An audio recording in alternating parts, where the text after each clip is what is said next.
আসসালামু আলাইকুম। দেশ এবং দেশের বাইরে যেখান থেকে আমাকে দেখছেন সকলকে শুভেচ্ছা জানাচ্ছি। আমি মোহাম্মদ জাকারিয়া। আজ আমাদের গন্তব্য সিলেটের লালাখাল। লালাখাল সিলেটের জয়ন্তীপুর উপজেলায় একটি পর্যটন এলাকা এবং ভৌগোলিক অবস্থানগত দিক থেকে বাংলাদেশের অত্যন্ত গুরুত্বপূর্ণ একটি স্থান। লালাখালের পাশ দিয়ে প্রবাহিত হয়েছে সারি গোয়াইন নদী। সেই নদীতে অসংখ্য বাঁক রয়েছে।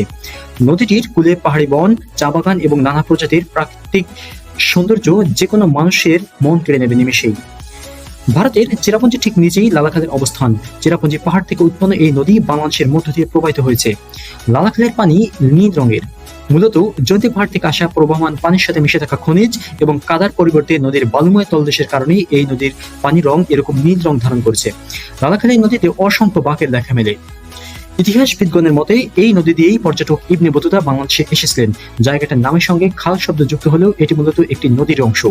সেই নদীটির নাম হলো সারে নদী, কেননা চেরাপুঞ্জি পাহাড় থেকে বেয়ে আসা পানি গড়িয়ে চলছে লালাখালের দিয়ে। লালাখালকে কেন লালাখাল বলা হয় তা আজ পর্যন্ত অজানাই রয়ে গেছে। সরকারি বিধিনিষেধের তোয়াক্কা না করায় উদ্ভিদ বৈচিত্র্যকে করে তুলছে হুমকির সম্মুখীন এই লালাখালের। এছাড়াও অনুমোদনহীনভাবে পাথর উত্তোলন নদী এবং নদীর অববাহিকার ভূমিকে হুমকির সম্মুখীন করেছে। এলাকার মানুষের বিপুল পরিমাণ গাছ কেটে ফেলার কারণে প্রায়শই সেখানে নানা ধরনের রোগ ব্যাধির প্রকোপ লক্ষ্য করা যায় এবং পাশাপাশি ভূমিধস আছেই। এছাড়া উজান থেকে নেমে আসা পাথর আর বালুতে সয়লাব হয়ে যাওয়ায় নদীর নাব্যতা অনেকটাই কমে গেছে। ফলে হঠাৎই উজান থেকে নেমে আসা ঢলে ক্ষতিগ্রস্ত হয় নিকটবর্তী অঞ্চলের মানুষের জীবন এবং জীবিকা।